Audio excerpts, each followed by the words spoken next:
12 की करेंगे हम फैक्टराइजेशन, तो 2 6 आर 12, और 6 की सबसे छोटा जो है वो नंबर 2 जाता है, तो 2 3 आर 6 एंड अगेन 3 1 आर 3।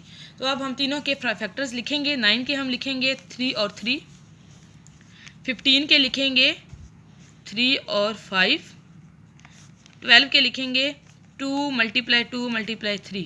तो इन तीनों में से कॉमन कौन से नंबर हैं? 3 3 3। ये 3 जो है ये इन सब में कॉमन है, तो सिर्फ एक 3 नंबर है, ये जो है हमारा क्या है, इसका कॉमन मल्टीपल फैक्टर जो थे, सॉरी प्राइम फैक्टर, वो थे 3 और 3, और इसका जो है वो CPF कॉमन प्राइम फैक्टर वो क्या आया है 3।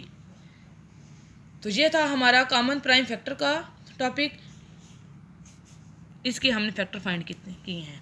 अब नेक्स्ट हम आते हैं कॉमन मल्टीपल्स पे। तो मल्टीपल्स क्या होता है, कोई भी नंबर है तो उसका मल्टीपल कैसे फाइंड करेंगे। तो ये सिंपल सा है, बहुत सिंपल है।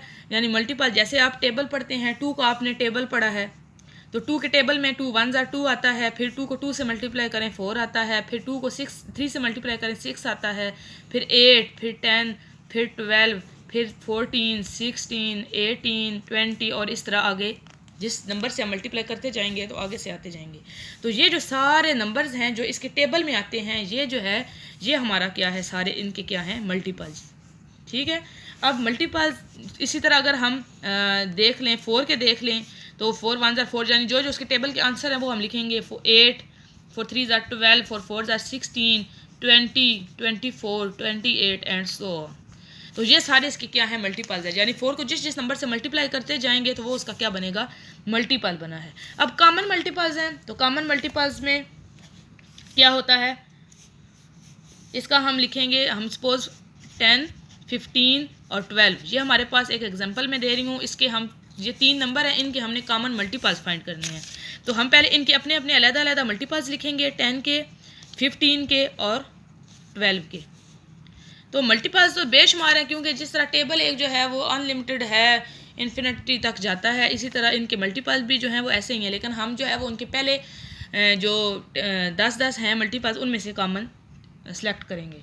तो 10, 15 और 12 हैं, तो 10 के हम पहले लिखेंगे 10, 20, 30, 40, 50, 60, 70, 80, 90, 100। 15 का 15, 30, 45, 60, 75, 90, 105, 120, 135 और 150। इसी तरह 12 की हैं, 12, 24, 36, 48, 60, 72, 84, 96,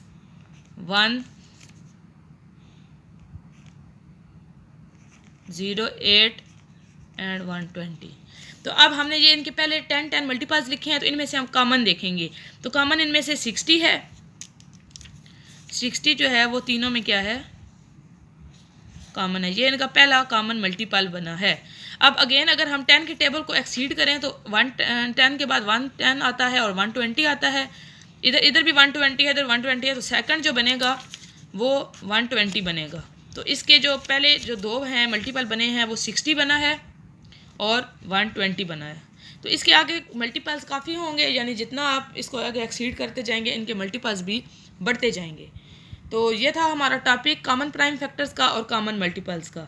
तो उम्मीद है आपको ये टॉपिक समझ आया होगा। ये बेसिक कॉन्सेप्ट्स हैं जो आगे नेक्स्ट प्राइम फैक्टराइजेशन में, नेक्स्ट LCM में, HCF में और इस तरह के आगे क्वेश्चंस में यूज़ होते हैं। तो उम्मीद है अभी तक आपको इसकी समझ आई होगी। अगर आपको अभी तक इसकी इन 2 टॉपिक्स में से किसी की समझ नहीं आई तो आप अभी से इसको कमेंट करें, ताकि जो है वो मैं मज़ीद आपको समझा सकूँ। तो अपना फ़ीडबैक ज़रूर दिया करें। Thanks for watching. अल्लाह हाफिज़।